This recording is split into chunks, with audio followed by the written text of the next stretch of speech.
Lord, for the time that is ours to share together this Lord's Day with your prayers and the Holy Spirit's help, I'd like to preach from the title, First Things First. First Things First. Sisters and brothers, it happened that a married couple went on vacation. They had been planning all year to go. Every 2 weeks when they got paid, they set aside money. They delayed gratification in order that they could go on their dream vacation. When the time had finally come for them to go on their dream vacation, the husband and wife packed their suitcases and headed to the airport. Because this was their dream vacation, it would be longer than usual, and thus more suitcases were required. At the end of their packing, that couple had filled some 17 pieces of luggage. So on the morning of the couple's departure for their dream vacation, they ordered an Uber XL. With the help of their driver, the couple went on their way to their dream vacation that they had saved up all year for and packed all 17 pieces of luggage in the back of that Uber XL. Naturally, as you would suspect, with 17 pieces of luggage, this married couple was running behind schedule. They asked their Uber driver to push it to ensure that they arrived in time for boarding. They ran, of course, into some traffic along the way, but they made it in the nick of time, just the right amount of time to check in their 17 pieces of luggage and make a sprint toward their gate. So when they arrived at the airport, the couple jumps out of their Uber XL. They hurry and get all 17 pieces of luggage out of the trunk, and they put them on the curbside. As soon as they approach the Skycat valet, the husband says to his wife, "I wish you would have brought the kitchen table." The wife said, "What are you talking about? We already got 17 bags." The husband said, "Yes, I know, honey, but our tickets and our passports are on the kitchen table."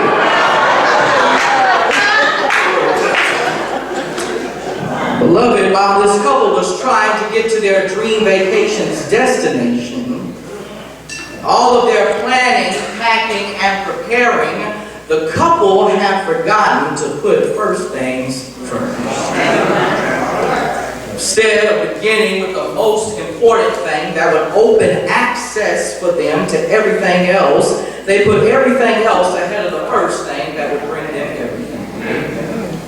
And here, as we continue on in our series on the book of Nehemiah, we acutely see the importance of putting first things first.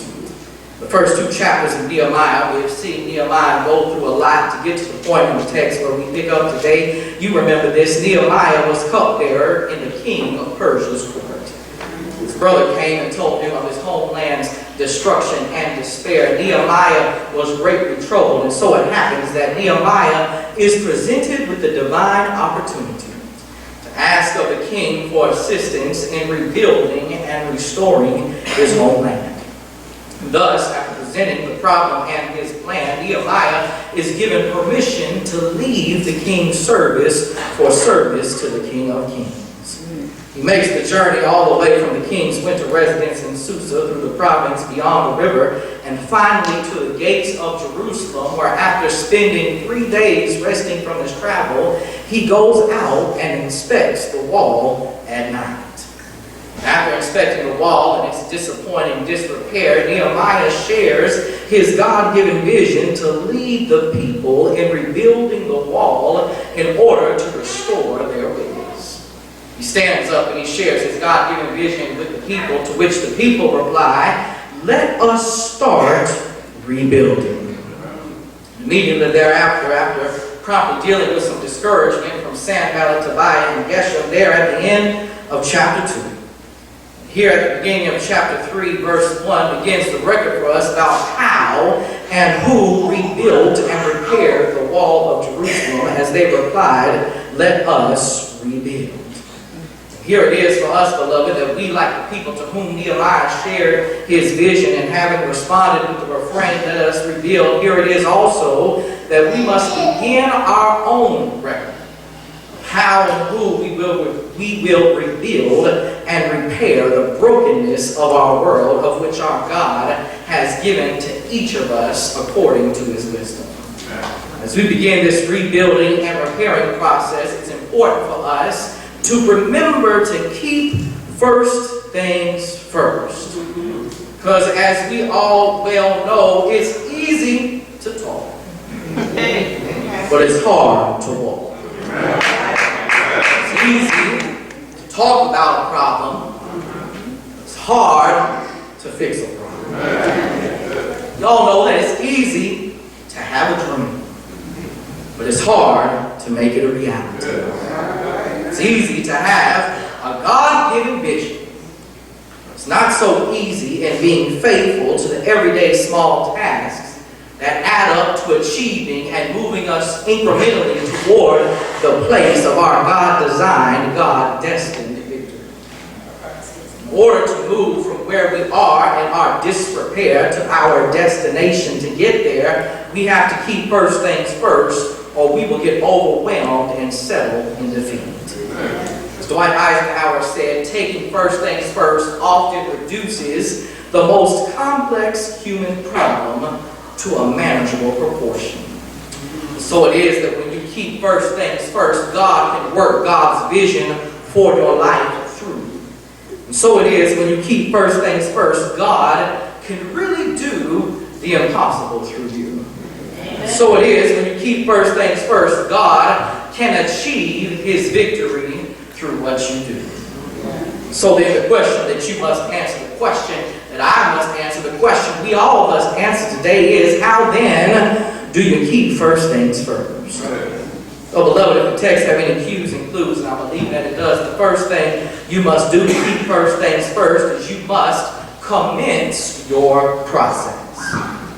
Look at the text. As soon as Nehemiah publicly shared his God-given vision, the people replied vocally with the words, let us rebuild.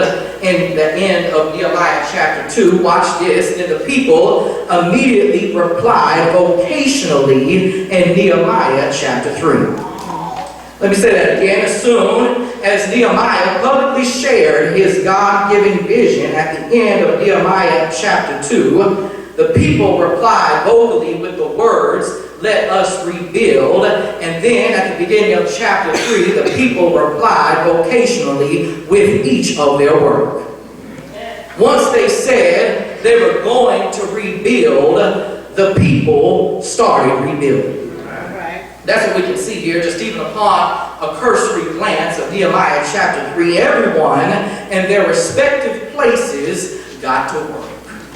You see it here in chapter 3, all the various people, all of the process it took to rebuild the wall of Jerusalem. While the people in the process they took to rebuild the wall is concisely reported for us within the bounds of the 32 verses of chapter 3, I can guarantee you that the process took them way longer to complete than it takes for us to read. The reality is if this was just a general history book, we could end the book here at the end of chapter 3, because at the end of chapter 3, according to the text, the wall is already rebuilt. Because this is not just a historical book, but because this is also a theological and an instructional book, the rest of Nehemiah will be spent telling us exactly what happened along the way, how they overcame with God's help. They only completed the repair of the wall and restored their witness because they first commenced their process. They could have easily slipped into disappointment. They could have easily fallen into disrepair. They could have easily rested in the ruins because guess what? They had already done so before. When you study the Bible, you'll find that Nehemiah was not the first somebody to attempt to restore Jerusalem. Just the mere thought about it, just looking at the amount of disrepair, it would have been on sight an overwhelming task. Even though the work was daunting, it got done under Nehemiah because one day, one person did one task to start it off.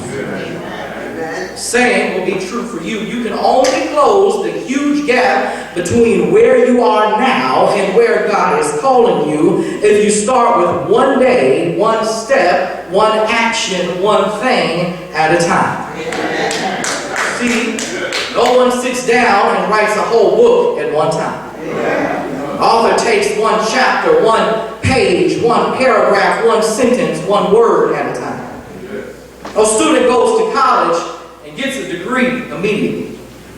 Student takes it one course, one final, one paper, one reading, one class at a time. You see, no person loses all the weight they want to lose overnight. A person takes it one diet, one meal, one workout, one stretch, one scan into the gym at a time.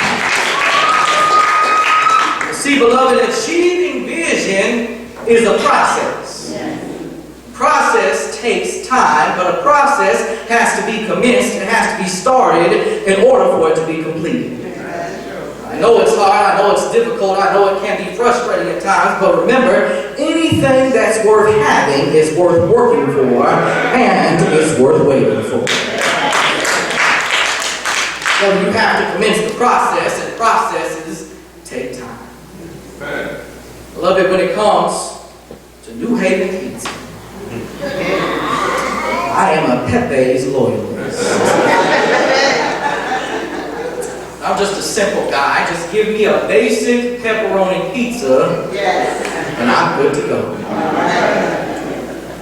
See, church family, I often phone in my order and just go in to pick it up, but sometimes I like going in and sitting where I can see that open kitchen. What I miss when I phone in my order is the process by which the pizza is made. You see, at Pepe's, every pizza is made to order.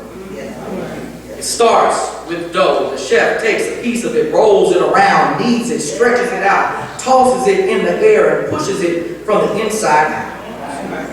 Forms a base of dough large enough to make the size pizza that I ordered, and I'm not going to tell you the size, but then the dough is stretched out on a wooden board. The tomato sauce is spread over it. It's topped with cheese. Then it's finished with toppings. The whole thing is then placed in that hot old brick wood oven, where it bakes until it's done, and then it's pulled out, put on a pan, cut up, and served to me.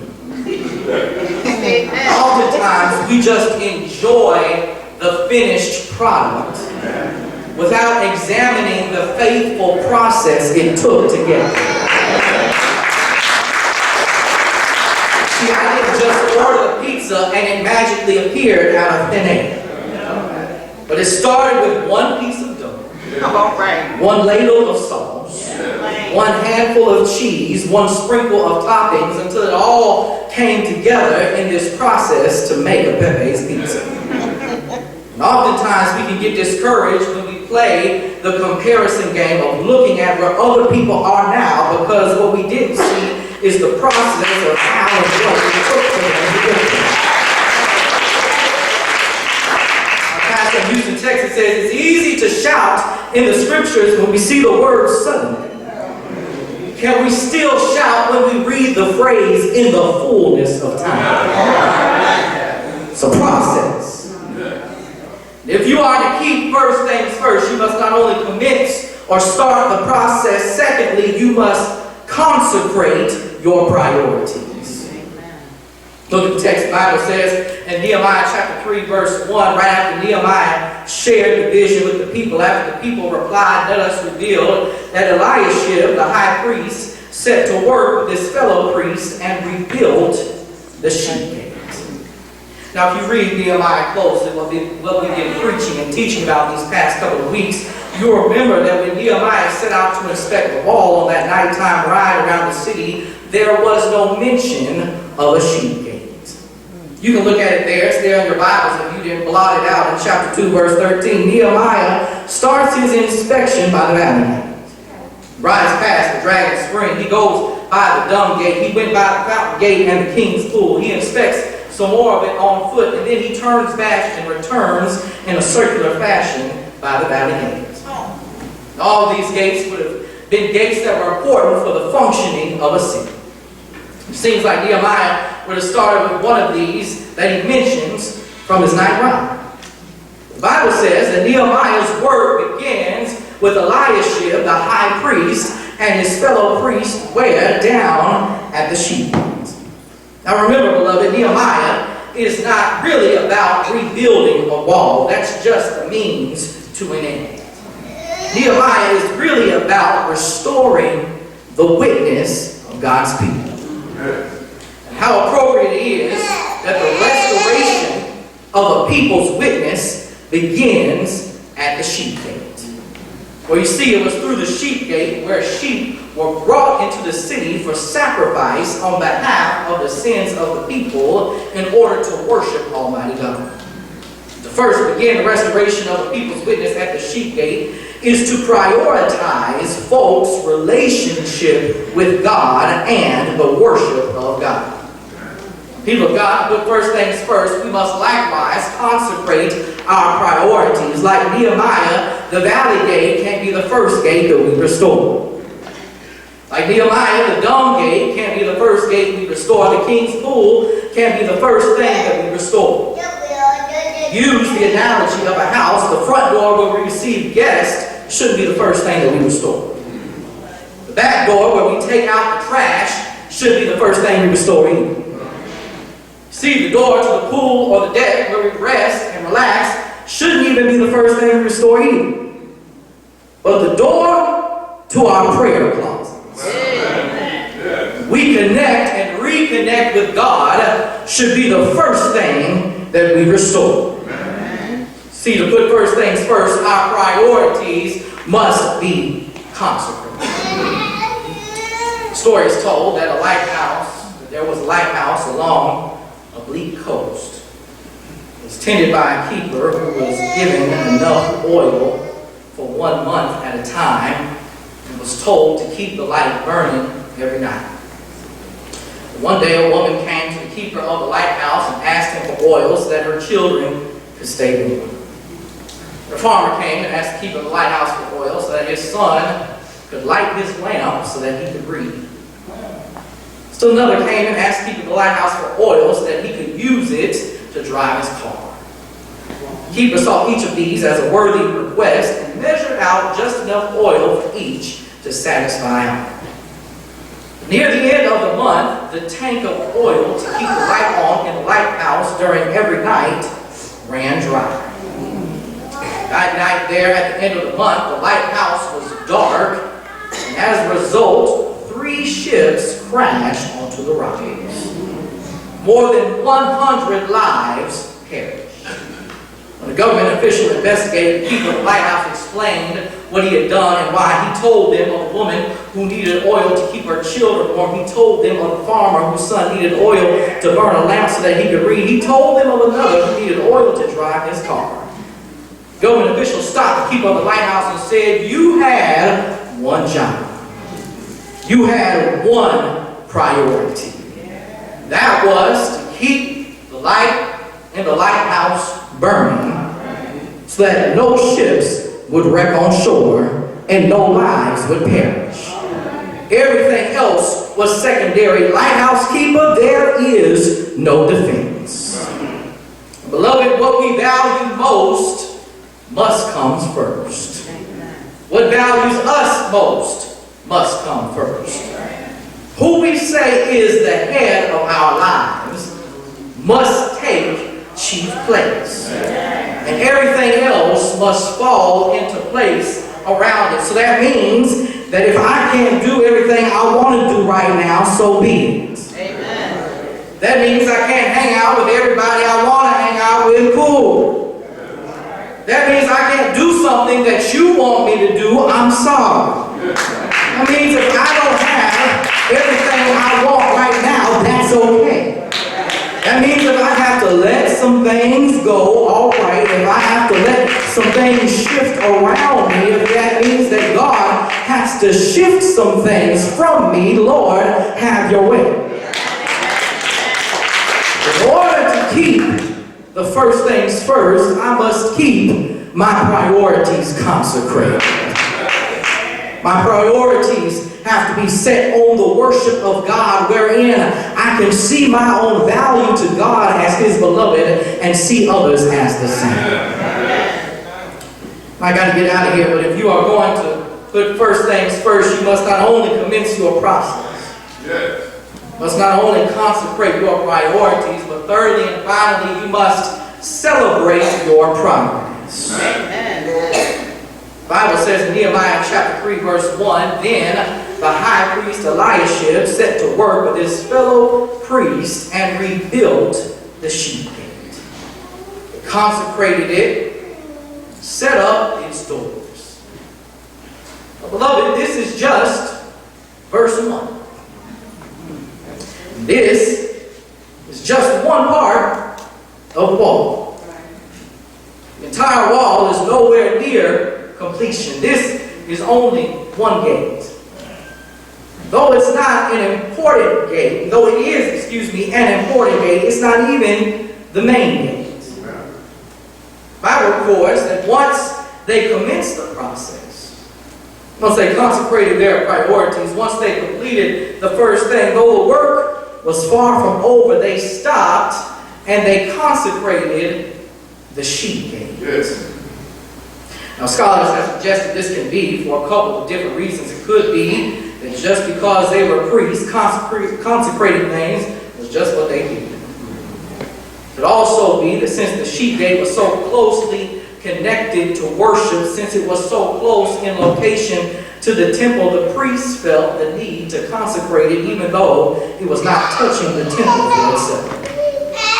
Nevertheless, before the completion of the wall that would occur much later in chapter 12, in chapter 3, after the first gate, the sheep gate was restored, they stopped and they consecrated it, meaning they had a special celebration even though the work was not yet complete. Beloved, August, the month of August, is typically pastor's vacation month. Since it's also my birthday month,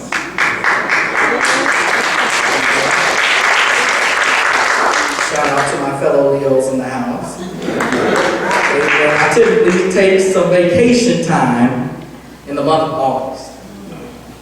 I just got back last night, but I went home to Nashville this past week. Before I left home, my sister invited me over to her house to see the renovations that she is doing. You see, a couple years ago, after my maternal grandmother went home to be with the Lord, her house sat untouched for a while. But my sister decided to renovate.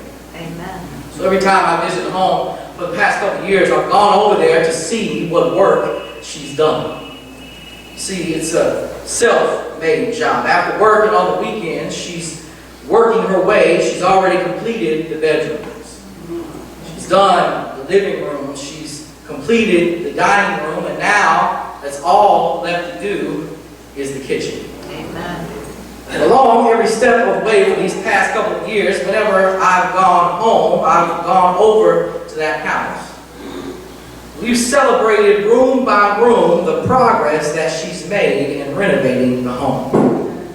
See, when she completed the bedrooms a couple of years ago, I went over there and I stayed a night. We had brother and sister bonding time. When she completed the living room, my cousins, my sister and I, we had game night there. When she completed the dining room at the end of last year, we brought over food and had Christmas dinner there in my grandmother's old dining room, just like old times. Amen. Though the whole house is not yet complete, we stopped along the way in a place that has history in our family, and where each room's completion has had significant meaning for us and has given us a reason to celebrate. You see, she may not be done working on that old house, but she's making progress. The house there on Hutton Drive is not where it's going to be, but it's not where it once was. As I ready to take my seat, that ought to be somebody shouting in the sanctuary today. Though the vision for your life may not be complete. No, you may not be where you want to be. No, you're not finished all the way yet, but you can thank God on a Sunday morning. My testimony is, oh, I'm not where I should be. I thank God I'm not where I used to be. Somebody's testimony ought to be, I thank God that I'm better than what I once was. That I'm farther along than I once was. That I'm more progressed than I've ever been. So somebody ought to say, please be patient with me. God is not through with me yet. But right now, as I seek to put first things first, as I seek to commence my process, as I seek to consecrate my priorities, I'm going to take a pause for the cause. And I'm going to celebrate my progress. You see, the things I used to do, I don't do as much now. The places I used to go, I don't go as much. But like the hymn writer said, I'm pressing on the upward way. New heights I'm gaining every day. Still praying as I'm onward bound. Lord, plant my feet on higher ground. That ought to be somebody's prayer this morning, David. Lord, I need you to lift me up and let me stand by faith on heaven's tableland. No higher plane than I have found. Lord, plant my feet on higher ground. I got to get out of here, but I have to encourage somebody today. Don't give up on God, because God won't give up on you. Remember that God's promise delayed is not God's promise denied. Remember that if God said it, God will do it. That if God promised it, it shall come to pass. You just gotta wait on the Lord. For the Bible that I read tells me, wait on the Lord, be of good courage, and he shall strengthen thine heart. The Bible that I read tells me that they that wait on the Lord shall renew their strength. The